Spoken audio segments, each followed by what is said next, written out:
Good afternoon, student. Today we discuss about kidney cancer. कल हमने पढ़ा था प्रोस्टेट कैंसर, है ना। आज हम किडनी कैंसर पढ़ेंगे। किडनी कैंसर क्या होता है, आइए जानते हैं। किडनी कैंसर किडनी में कार्सिनोमा सेल का डेवलप हो जाना या जनरेट हो जाना, ठीक है, किसी भी एक पर्टिकुलर स्पेस में या गॉलब्लैडर कैप्सूल्स में, ठीक है, या फिर जो किडनी का जो आर्टरी है वहाँ, या रीनल वेन में, यूरेटर में ट्यूमर फॉर्म हो जाना, that is called kidney cancer, ठीक है। या फिर रीनल कार्सिनोमा या एडिनो कार्सिनोमा भी कह सकते हैं इसको। यहाँ पर कार्सिनोमा सेल्स का फॉर्मेशन होना, that is called kidney cancer. So आइए हम इसकी डेफिनेशन देखते हैं। So here the kidney cancer is defined as, usually it is defined as any cancer that determines to have arisen from the kidney. Okay, so here kidney cancer is usually defined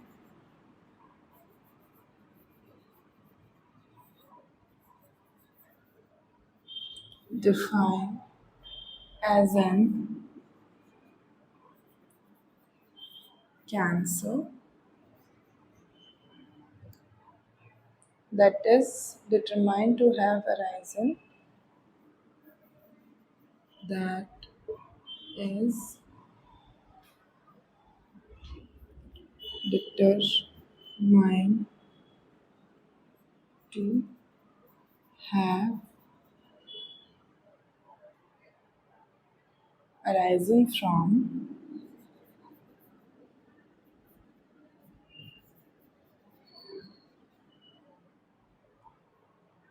the kidney,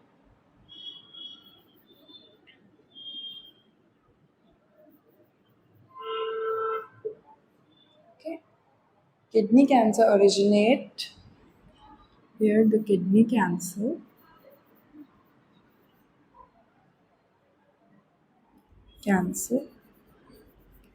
originate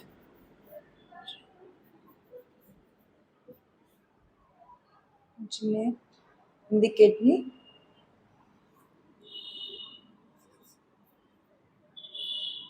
in the kidney in two principal locations, renal tubules and renal pelvis. In two principal location. The first one is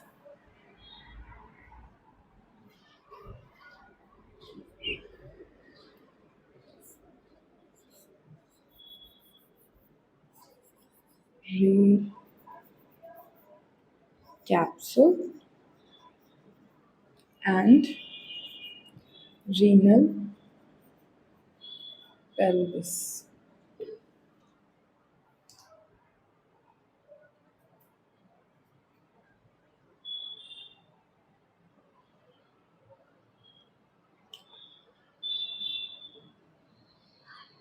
So here the kidney cancer is defined as, usually it is defined as a determined to have arisen from the kidney. कहाँ से arise होता है ये? Kidney से। कहाँ इसका जो arisen है? किडनी, मतलब किडनी में ही अराइज होता है। और ये कैंसर ओरिजिनेट होता है दो प्रिंसिपल लोकेशन पे, मतलब जो इसकी लोकेशन है ज़्यादातर ये देखने को कहाँ मिलता है, इसके टू प्रिंसिपल लोकेशन, जो कि है रीनल कैप्सूल और रीनल पेल्विस। इस तरीके से डिफाइन किया गया है। तो रीनल कैप्सूल और रीनल पेल्विस में ज़्यादा देखने को मिलता है। अब इसके रिस्क फैक्टर या इटियोलॉजी क्या होगी? इटियोलॉजी है कि exact cause is unknown. Renal cancer का, जो किडनी कैंसर का एग्जैक्ट जो कॉज है वो नहीं पता है, ठीक है। तो सबसे पहली जो इटियोलॉजी होगी वो होगी exact cause is unknown,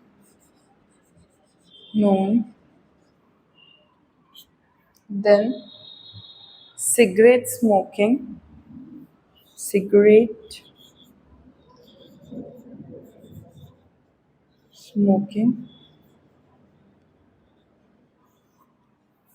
okay, then obesity, high blood pressure,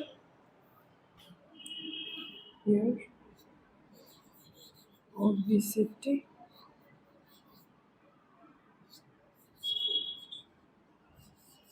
high blood pressure,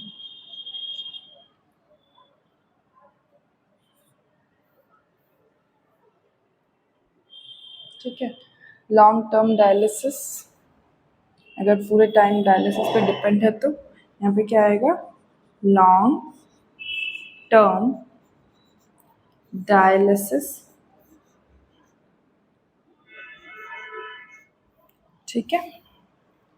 उसके बाद ऑक्यूपेशनल एक्सपोजर,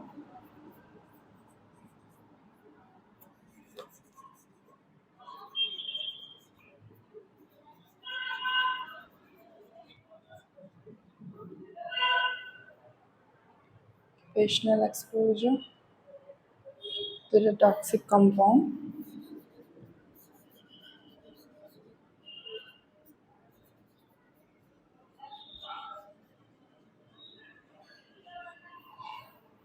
ठीक है। उसके बाद genetic predisposition, genetic predisposition, next unopposed estrogen therapy, unopposed estrogen therapy.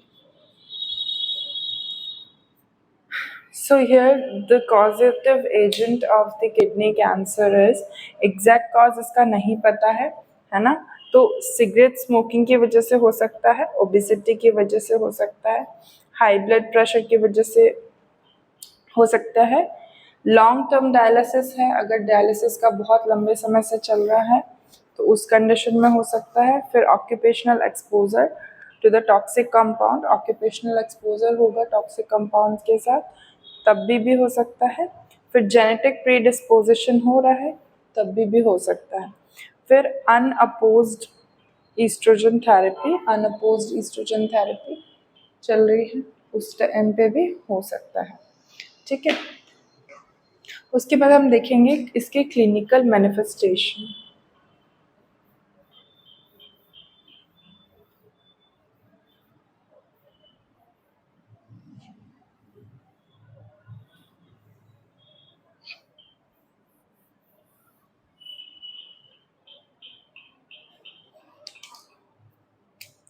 सबसे पहला है abnormal urine colour, dark urine का कलर कैसा होगा, एबनॉर्मल यूरिन कलर कैसा होगा, डार्क, रस्टी और brown,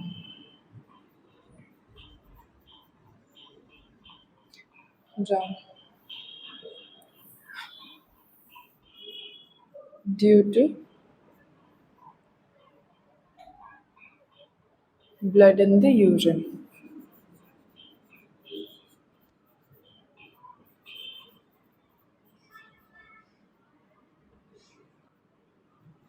Okay, so here the first symptoms.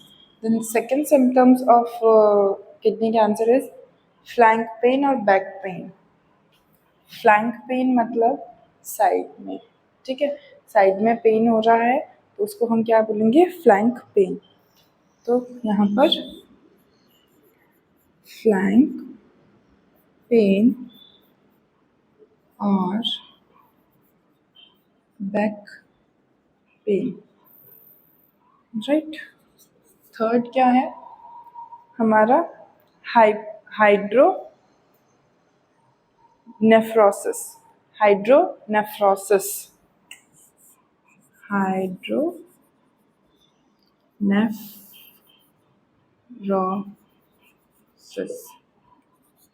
Fourth hypertension और फीवर, यहाँ पे फीवर हो रहा है। फिफ्थ हाइपर टेंशन,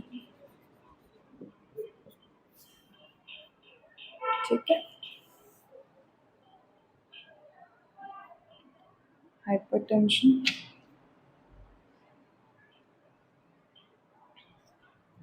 उसके बाद यहाँ पे मलेज, वेट लॉस और एनोरेक्सिया भी हो रहा है। मलेज, वेट लॉस और एनोरेक्सिया। एनोरेक्सिया मतलब loss of appetite, okay. So here cold intolerance होगा यहाँ पर।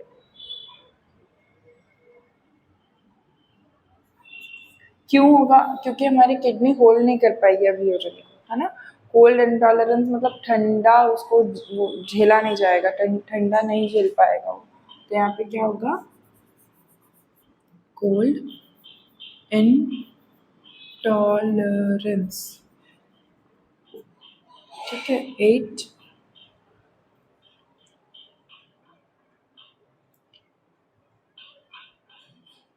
Chronic fatigue, leg ankle swelling. क्या हो रहा है? Chronic fatigue, 9th is leg intolerance,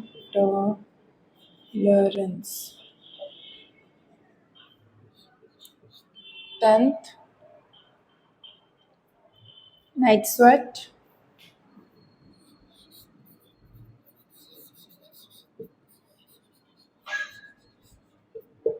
ठीक है। तो यहाँ पे क्या हो रहा है, किडनी के साइन एंड सिम्टम्स में पहला सिम्टम है एबनॉर्मल यूरिन होगा।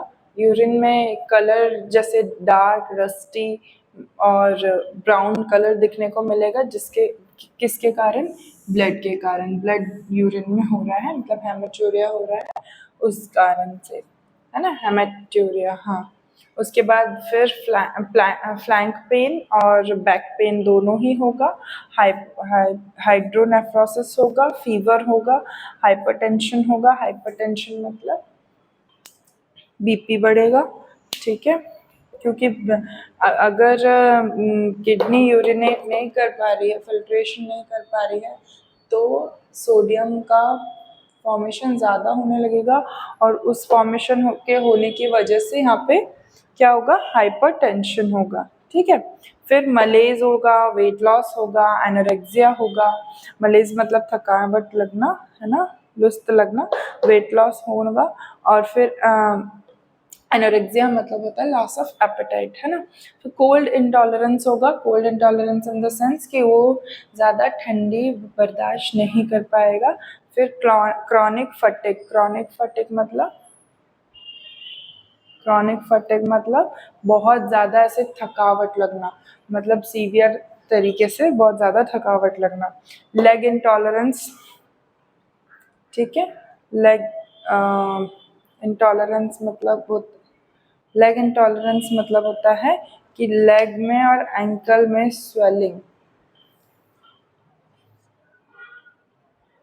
लेग एंड एंकल, सॉरी, यहाँ पे इंटॉलरेंस नहीं आएगा, लेग और एंड एंकल स्वेलिंग होगी, ठीक है, यहाँ पे लेग और एंकल में।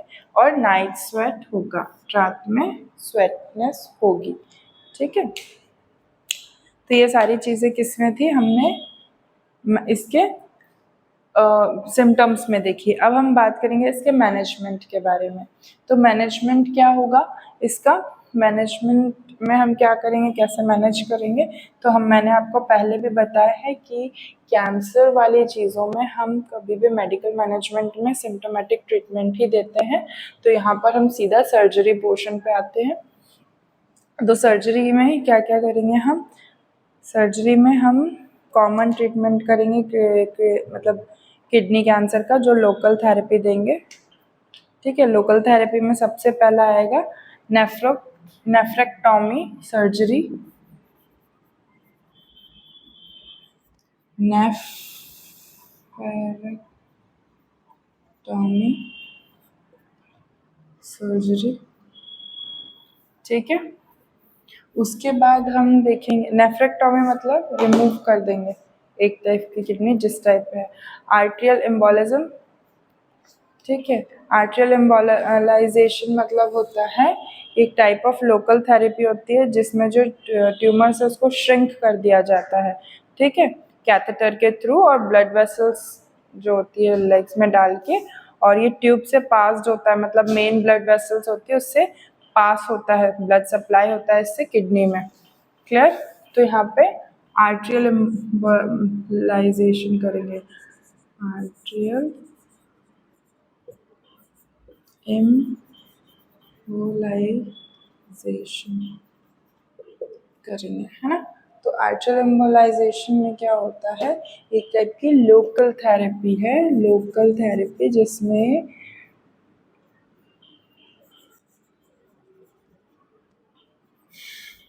ये ट्यूमर जो है वो श्रिंक हो जाता है।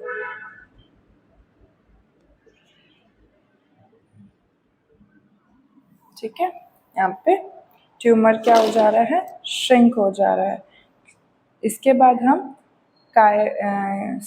कायरो रिप्रोडक्टिव नेफ्रेक्टॉमी, जिसे हम बेडलॉक किंग भी बोलते हैं। क्रायो नेफ्रेक्टॉमी में क्या होता है, removal of primary tumour from the kidney. हम इसमें क्या करते हैं, ये पहली सर्जरी थी, ये दूसरी है, ये तीसरी है। क्रायो नेफ्रेक्टॉमी, इसमें हम small tumour will be removed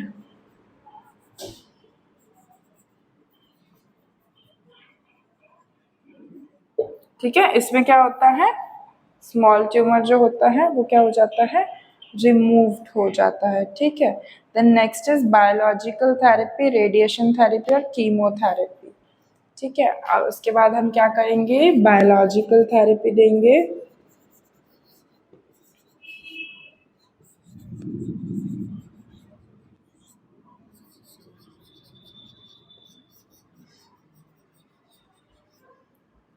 ठीक है, और क्या करेंगे, रेडिएशन थेरेपी।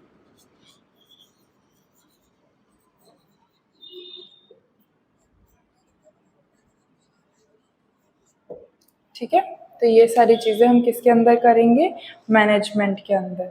इसका नर्सिंग मैनेजमेंट भी प्री और पोस्ट से रिलेटेड ही बनेगा। प्री में हमको कितनी चीज़ें मैनेज करनी है, क्योंकि किडनी तो काम नहीं कर पा रही, तो हमें क्या क्या चीज़ें, और हाँ, यूरिनेट नहीं कर पाया तो कैथेटर मस्ट है, हर 2 to 3 डेज में आपको चेक करना है, कितना इनटेक आउटपुट चार्ट मेंटेन करना है, ठीक है।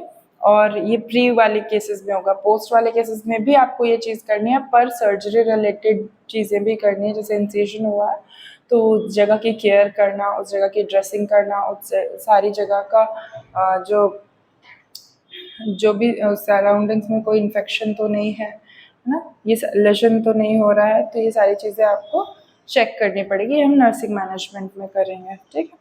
That's all for today. आज हमने किडनी कैंसर पढ़ा, हम समराइज कर लेते हैं जल्दी से। किडनी कैंसर डिफाइन होता है और राइजन होता है किडनी से।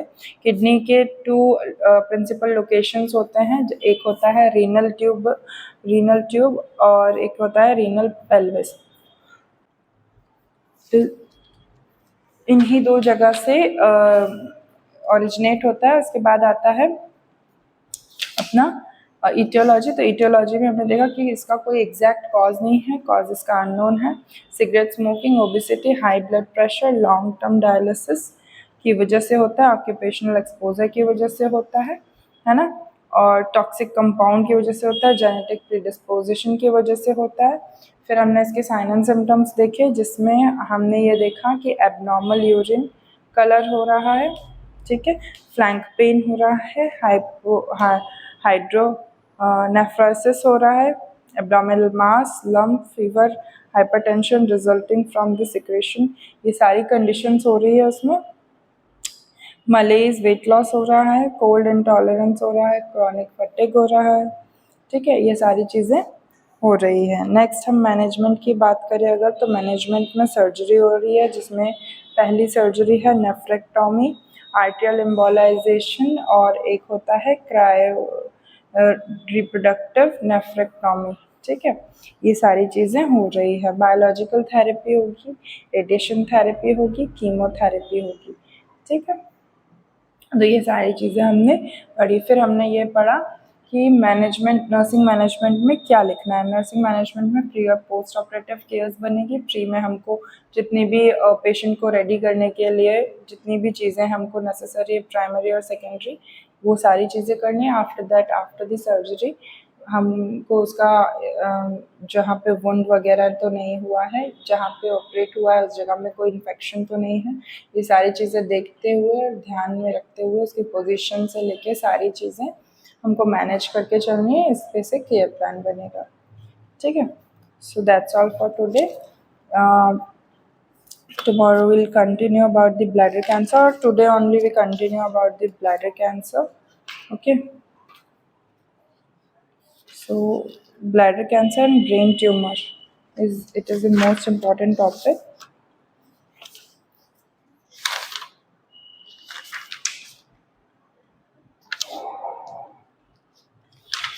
बोन कैंसर और ल्यूकेमिया। सो ब्लैडर कैंसर के बारे में मैं आपको बताऊंगी आज की दूसरी वीडियो में, है ना। और अगर आप लोगों को किसी भी तरीके का डाउट है या कोई भी क्वेश्चंस, आपको कोई भी क्वेरीज है या कुछ भी होता है, तो आप प्लीज़ कमेंट में या फिर ग्रुप पे मैसेज करके पूछ सकते हैं, जो भी अगर आपको डाउट हो रहा है तो, ठीक है।